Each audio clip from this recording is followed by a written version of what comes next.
everyone, and welcome back to Lorong Product. I'm Cheyenne, your host for today, and I'm so excited to introduce our special guests, Brenda and Manas from the Product Folks, a volunteer driven community of product managers who are passionate about making an impact and helping everyone grow together. Welcome to the podcast, Brenda and Manas. Hello. Before we dive into your journey, let's hear a quick introduction from both of you. Tell us a bit about yourselves and what TPF is all about. Sure. I can go first. So, hi everyone. I'm Brenda. I'm currently the solution advisor for B2B software products at SAP, where I advise enterprise customers on the business technology platform portfolio, including business AI, automation, and app development. I also build end-to-end AI use cases for businesses who are looking to innovate their processes. So, I graduated with the double degree in information systems and economics from NUS. And I think Manas can go ahead and introduce herself. That's NUS fame, right? Uh, awesome. So, quick introduction about myself. I've been in product for a while. I would say about like 8 years. I started at a small, like, a food tech company back in India. Worked there for 5 years, and since then I've been in Singapore. I currently work at Grab, where I'm building like products for their food business.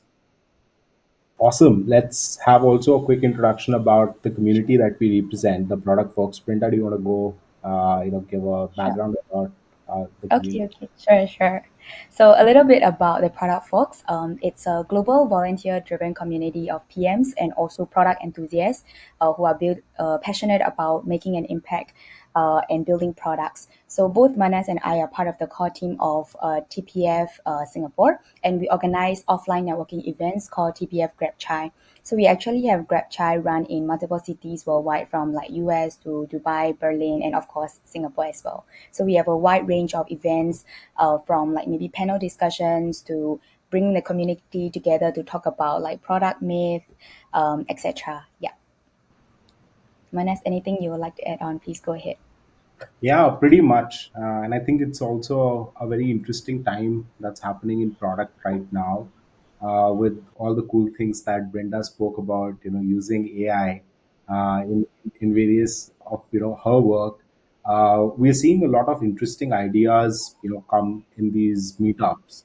Usually we have like, anywhere between 40 to 60 people. We come up with some kind of a theme around which we do our events, and there are a lot of interesting learnings which come from cross organizational network of product managers. I mean, personally, I have, apart from organizing these events, just being a part of them, I have learned so much about what other companies are doing, what kind of like challenges people across organizations face, and what creative ways they are building solutions for that.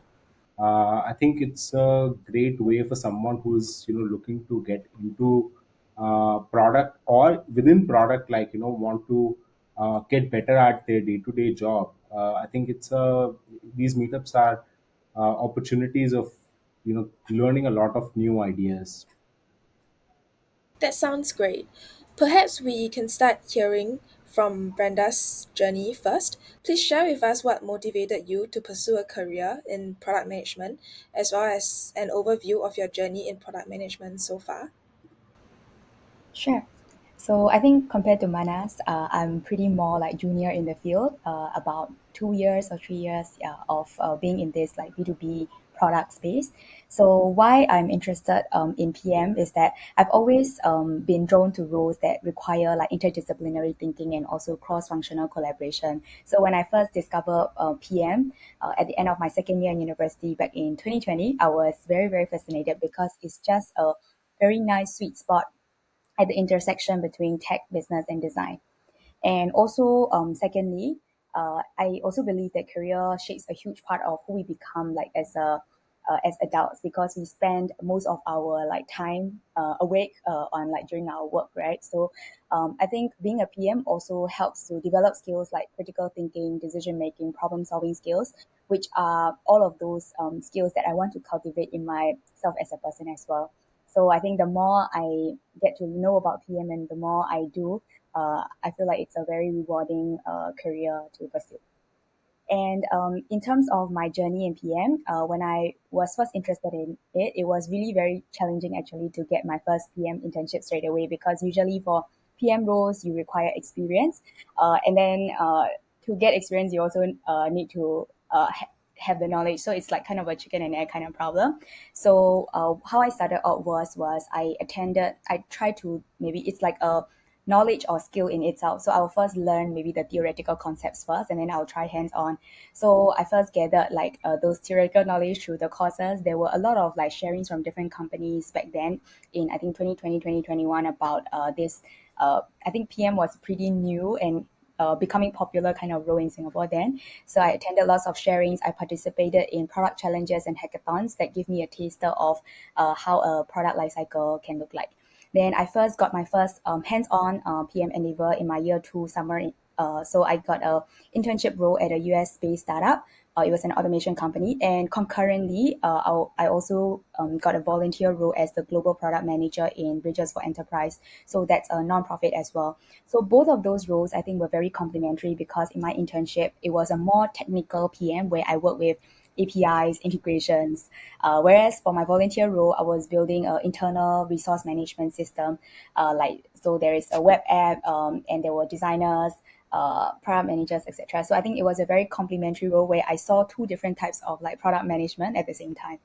And then the following year, I step up as the global tech lead, focusing on the product and strategy and BFE. So that's where I was covering product managers, UI UX, product owners, program managers, and also innovation research projects. So that gave me overview of like product management from a bird's eye view, more on the strategy level.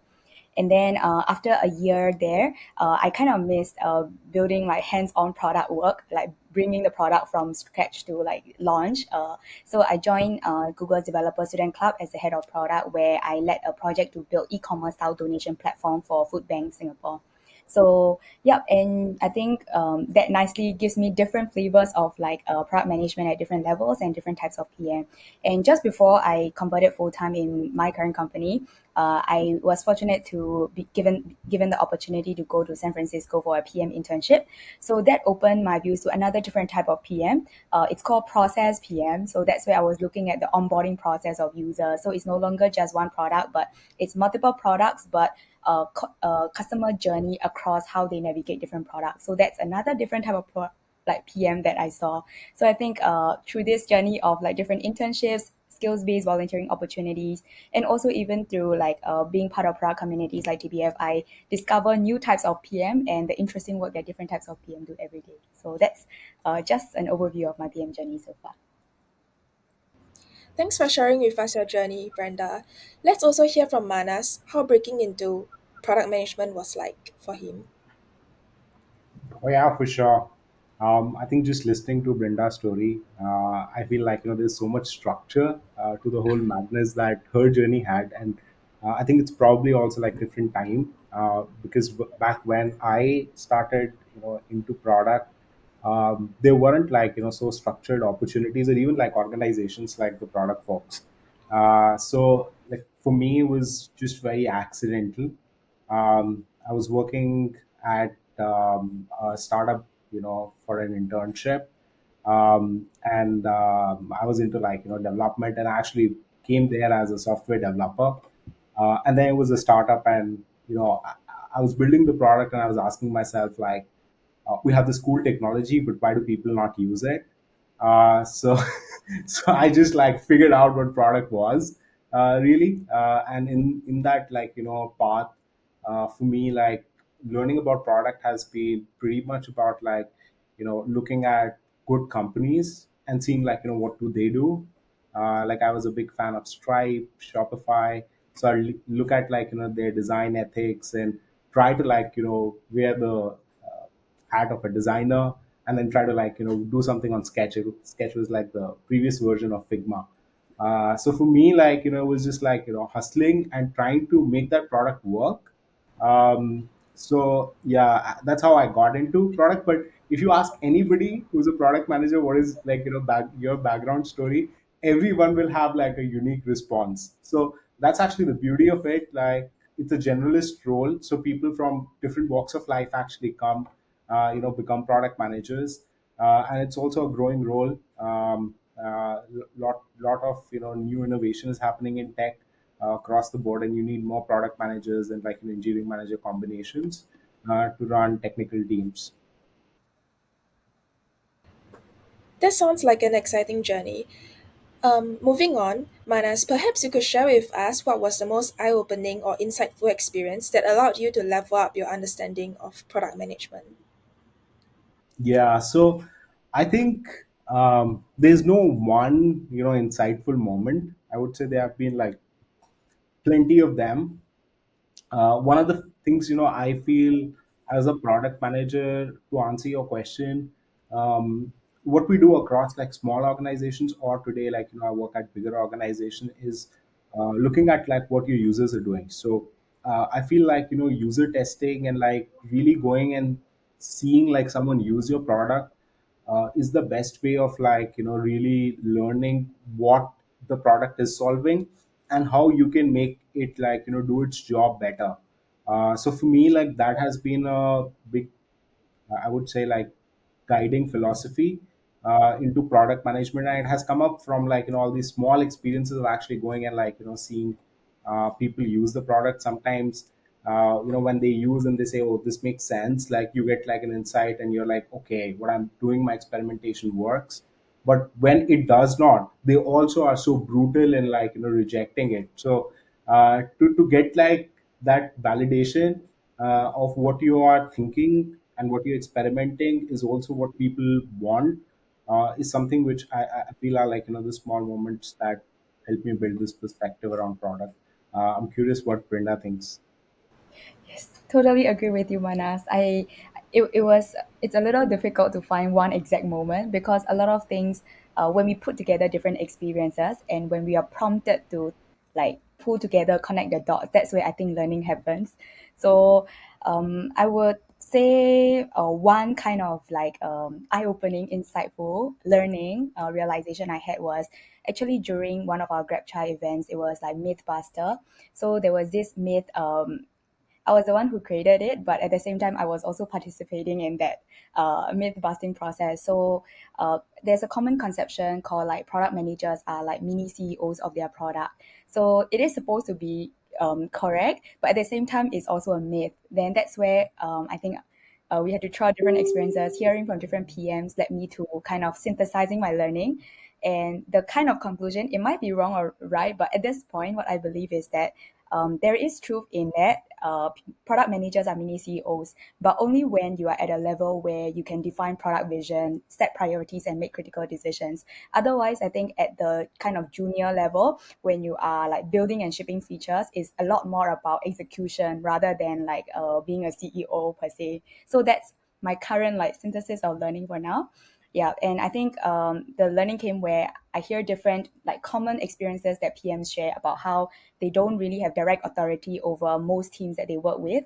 Like even there's a tech lead, there's a UI UX lead. So PM is a lot about just orchestrating and like kind of influencing and bringing together these teams so that they have a common understanding first, and secondly consensus about what is the common goal ahead. So I think yeah, and at the same time there's also multiple kind of users, expectations, priorities that we have to manage with. So in a way that is a little bit like CEO, where you have to manage different sides of the like business or product, but at the same time there is yeah, limited influence in what we can do. So I think realization was that product management is about managing with influence rather than managing with authority. So you do have to put in the influence that a CEO needs to, but you don't have the authority that CEO has.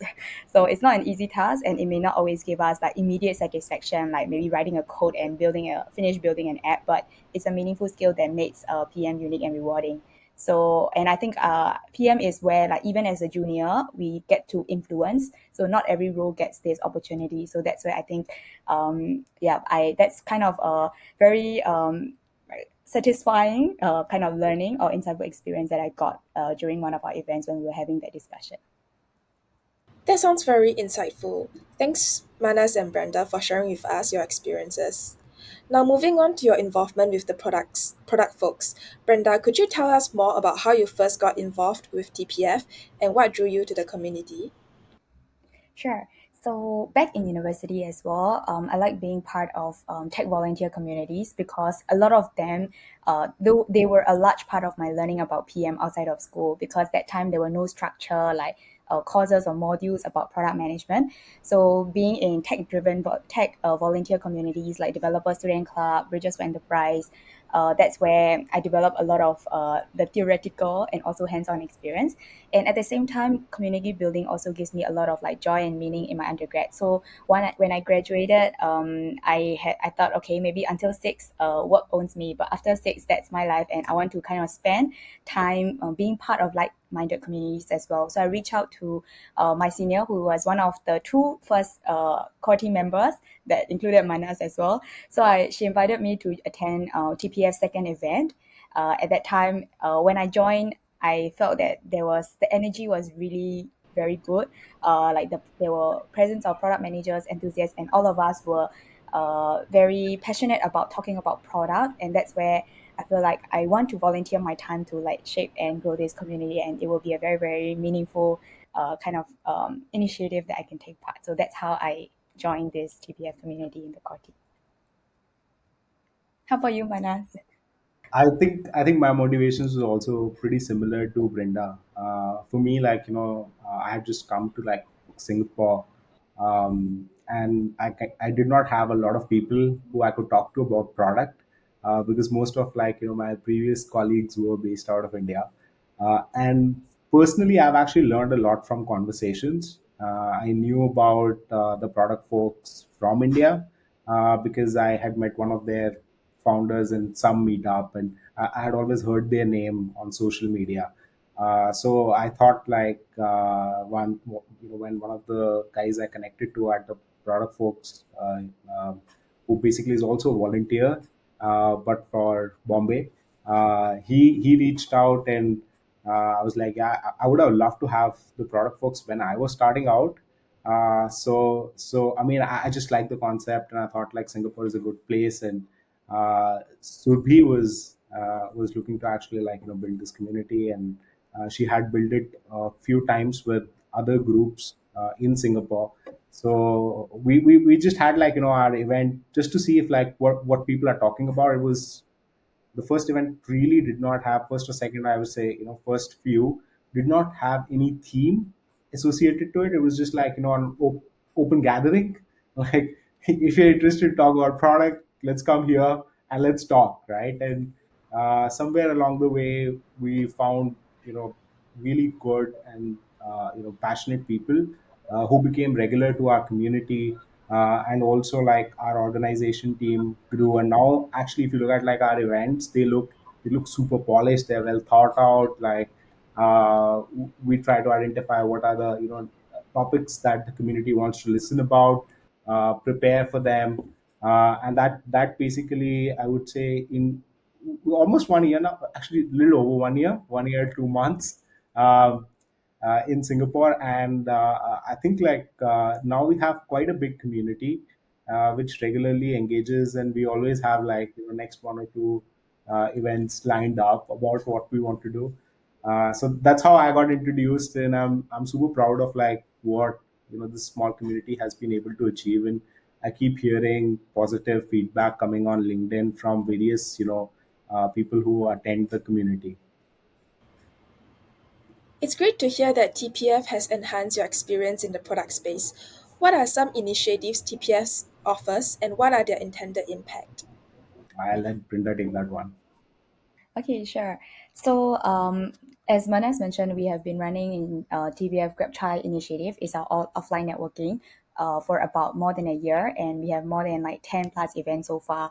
So, from like networking events, there was an idea pitching, myth busting, panel sharing, human library. So, we like to actually experiment different event formats with like having prompts, like myth cards, conversation cards, or even using the space to create like special arrangements for speaker audience interactions. So our latest event, for example, it's a circle theme event where we get the audience to sit in a semicircle. The kind of speaker also uses circle analogy to summarize his experiences, etc. So we try to experiment different event formats so that the audience, when they come to this event, they it's structured for like to take away at least like maybe one learning point of sort from our events, and at the same time they feel that the event, maybe environment, the content that they learn is like fresh, and yeah, so it's also like effective but also memorable. So our community right now is more than 250, and it consists of aspiring product managers, seasoned professionals, and even product leaders.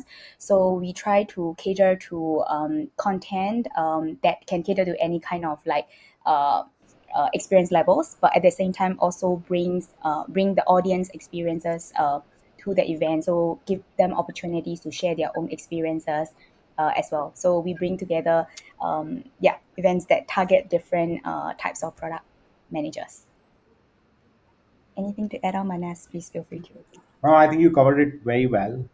Just one more thing, if I had to add to that, would be also like the whole spectrum of various questions that we address, whether through a speaker panel or like interaction between the community members.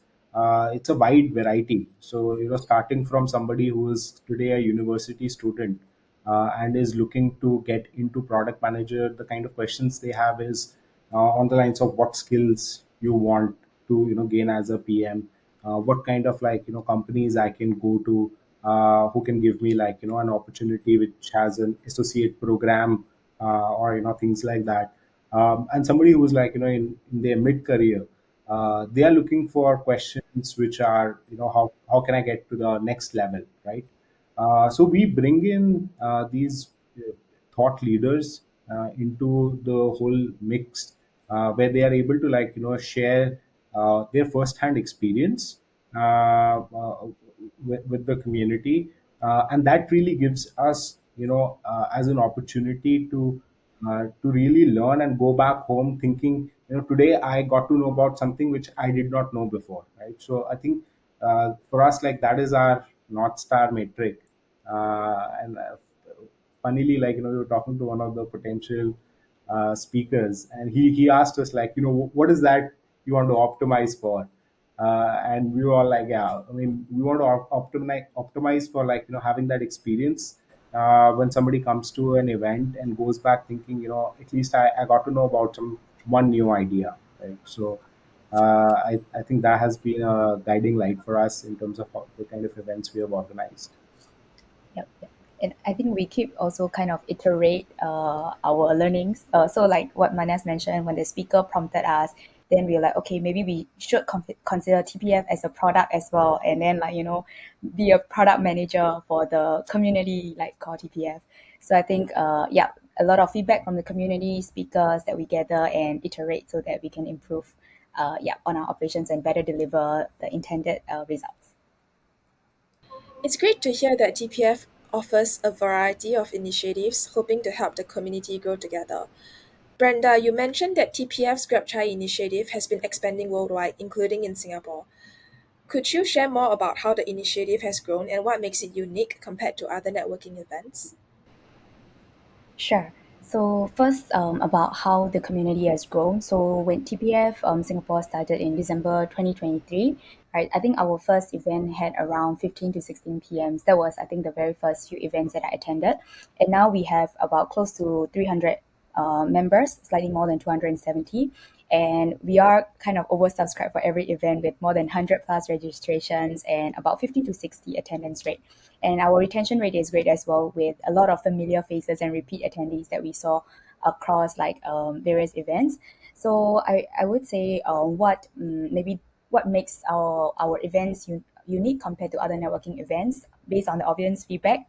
The biggest feedback is that our event topics resonate with the audience, and the content and environment also feels fresh, and the people that we draw are genuinely interested to like discuss or talk about PM, like maybe rather than finding a new job or a new investor or getting a new referral. So I think that genuine community is something that draws people to keep coming back together as well. And that's on maybe like a non-intentional side, how like the events that we organize, draw these genuine, like passionate people. But on the more intentional side, what we do is in terms of audience interactions, we try to encourage that. So we prompt the audience to for our events as much as we can. We try to have audience in groups and then prompt the audience to reflect and draw from their experiences. So we don't just have one directional like lecture style talks, but we create opportunities to bring the community's entire expertise to crowdsource knowledge in their discussions. Even if it is like a more expert sharing style kind of event, we have prompts in our facilitation to bring them to relate back to their experience so that learning happens. So these are some of the, I would say, based on the feedback that we get from the ground as well, what the guests feel about our events, how they are unique from other networking events. That's wonderful. Thanks for sharing, Brenda. I'm curious, how do you guys see TPF evolving in the future? Are there any particular directions or initiatives you're excited about? I think, like, the evolution of a community usually happens around these various, like, topics on which we have been working, as product managers in the first place. I think one of the big topics that has personally for me has been popping out a lot is how the product management job role is going to evolve, right?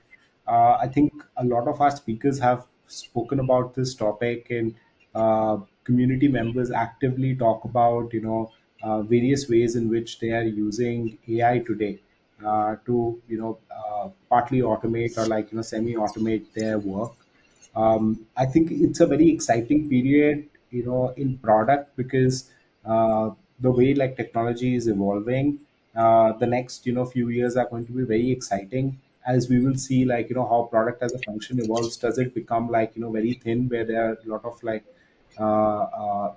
product managers and engineering managers who are working, like, more independently and doing more experimentation.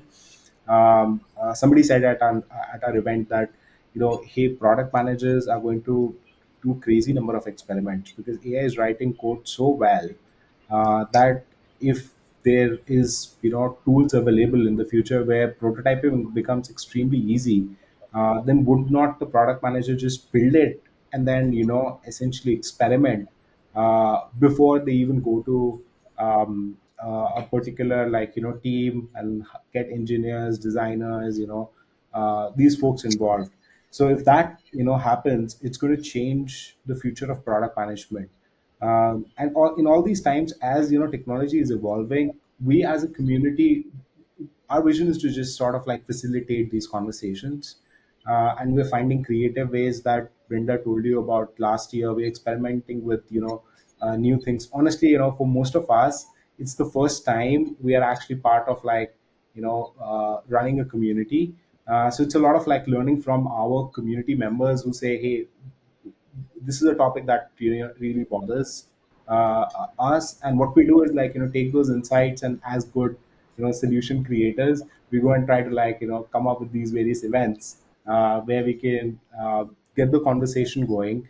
And as Brenda said, like, these conversations tend to be very authentic, so that whole network learning effect is what we are really chasing. And I would say, like, is sort of like the guiding light again for us. I'm sure, like, we'll have more ideas and more sophisticated events, going into this year. We already have had two, and there are a couple of more lined up. One is also with NUS, actually. We're just finalizing the dates. So a lot of interesting things that we're doing right now. It's great to hear that TPF brings together individuals to engage on topics like these. Finally, for those who are new to product management or trying to break into the field, what advice would you give them? Were there any specific resources, communities, or habits that helped you along the way? Brenda, you want to go first? Yeah, I could start first. So I would say for those starting PM, first, I think getting theoretical concepts work, and then most importantly, have a chance to try hands on. So if let's say it's not that easy to find internships for your very first internship as a PM role, try side projects, try CCAs, or like volunteer your skills to maybe help a charity or a nonprofit, like to build a software for them, and make sure you have a chance to try the hands-on complete product lifecycle from like gathering requirements to the development and also like launch handover. So having that experience, I think, will give you a more kind of deep understanding of what PM is about, and also gives you more confidence and yeah, the experience that you need. So I think that will be the very first. And the next one is actually a learning that struck me from our latest event. So as Manas mentioned, PM is like a generalist role. So I think in this at this time there's also more tools like that PMs can use, right? And I think if we want to maybe differentiate ourselves as like maybe PMs, uh, what we can do is to try to find a depth area in one of the domain knowledge alongside your soft skills as a PM. So if you are maybe interested in payments related, then you could build your experience in like payments. So that can be your domain expertise. If you're interested in AI, you can be an AI PM, and that's where you build your domain experience in AI. So even though PM is a generalist role, it's good to find a depth area so that you will be that's how you can also maybe continue to differentiate yourselves yeah, in the product field. So those are generally the two tips that I would give. Yeah, to add to that, like my perspective would be to also, think about these various parts. If you are somebody who's in an undergraduate program today and you want to start off as a product manager for your career, yes, there are programs which big companies have for associates. Go look it up, apply for those, but they tend to be very competitive. There's also a path where you can go to younger startups and really like be the first PM. Those opportunities have high risk, but then you're really exposed to building something meaningful. And then you, if you're not able to like crack either of these, I would say don't kind of get discouraged at that point. What you should do is like try to find certain skills which can be displaceable skills. So there are career options which have more structured approach, for example consulting. In also like as a software developer, somebody who's coming from engineering, I actually was coding before I got into product. You could get into also design. So learning one of these skills which PM usually works with needs good communication skills, which consultants get out of the box. Even going in sales can be helpful, or customer service. We see people coming from all walks of life into product, leading more deeper into their career as well. So I think various paths exist for you. You have to find what is the right fit for you, and what fulfills you and your intellectual curiosity the most. If you think like product is something which I want to go right as my first job, explore those paths. But if you think like it's something which you want to do with some real experience, then there are also like other paths that you can take, and they will eventually actually help you become a more senior PM with some tangible skills also.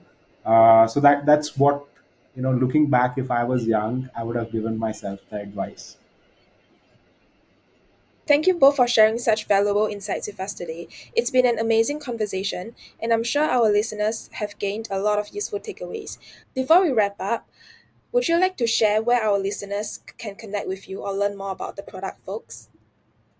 You can follow our TPF LinkedIn or TPF Singapore Telegram group. We'll share the QR codes. Or alternatively, you can also find either of us on LinkedIn for collaboration opportunities. Awesome. Thank you once again, Brenda and Manas, for joining us today. And to our listeners, if you enjoyed this episode, click here to watch our previous episodes. See you next time.